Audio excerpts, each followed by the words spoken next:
In this video I'm going to show you how to insert a contact form into your WordPress blog. And it's a good idea to have a contact form so that people can get in touch with you to ask you questions about blog postings or products that you might be selling as an affiliate and so on. The simplest way to insert a contact form is to use a plugin. So I'm going to install one now. Come here to plugins and then add new,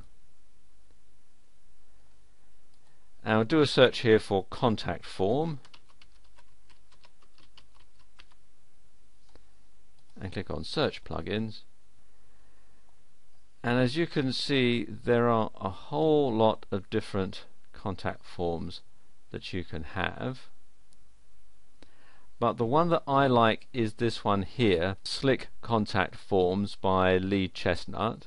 So I'm going to go ahead and install it. So click on install now and click on OK. And that's installed. So I'm going to click on activate plugin. And there we are, the plugin is activated.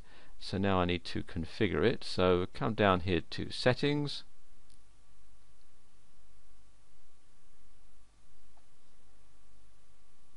And Slick Contact Forms, and then you can fill out what you're going to have on the contact form and email. The default email address for receiving contact emails, this will be set up as the administrator's email, but you can change it if you wish. And you have the email subject. I'm going to say from Sam's blog.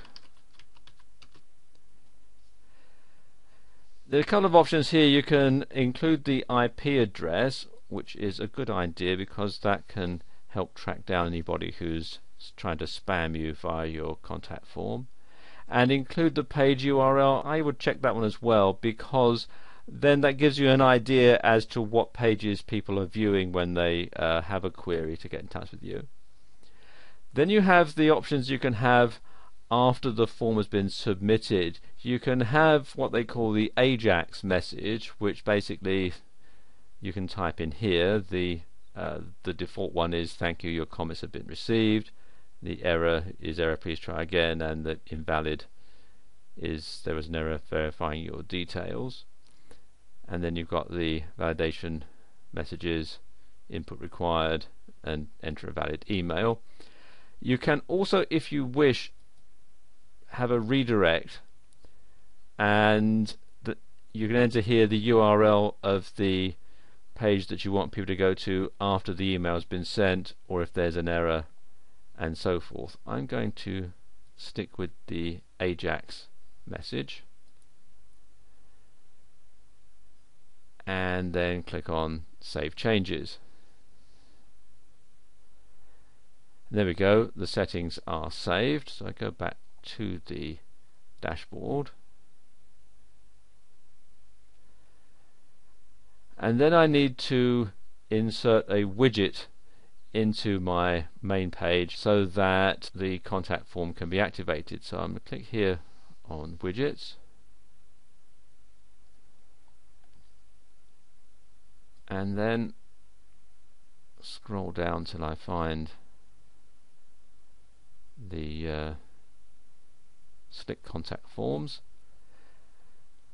And what Slick Contact Forms do is it adds a floating contact form, which means that it's not actually included in a sidebar, even though you have to actually include the contact form in a sidebar. You'll see what I mean in a minute. That doesn't make a lot of sense, but you'll see what I mean. Okay, first thing to do is to slide this in to the sidebar that we're going to put it in. So just ease it up here. I'm going to put it in the left sidebar. I'm just going to put it in here and then configure it here. You can have either as floating or slide out. I'm going to have it as floating. and the tab text contact us. I'm going to leave the width and the other things here set at the default settings, and the skin I'll leave that as black because that will fit in, but you can change it if you wish. Again, we're leaving the email where it is and the form text at the top.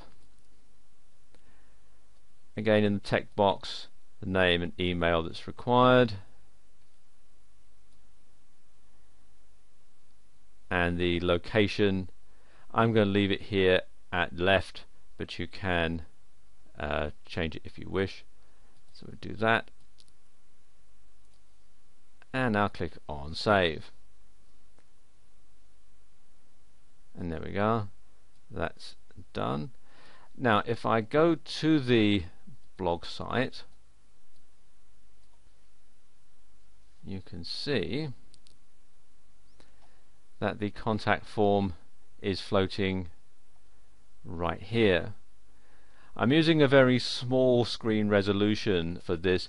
If you're looking at it on a larger screen resolution, you'll see off to the side and it won't obscure the name of the blog.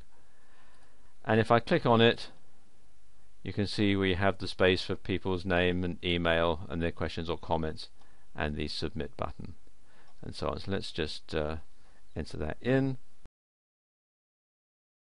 and then click on submit. This is processing, and there you go, it flashes up, your comments have been received, and if I click there, that just closes that up. And I've rectified that problem now, so it's not obscuring the name. One thing I didn't explain earlier is what it means by floating. As I scroll down, you see it follows like that. Let's go back to the top and I'll show you something else. We go back to the widgets page. If I decide to have that as a slide out and then click on save and then refresh, you can see it moves over right to the side, and then when I click on it, it slides out like that, and I click on it again, it'll slide back in, and as I scroll down you can see it stays stuck to the side like that. They do ask for a donation if you use this on a regular basis, and there's a donate button in the setup area.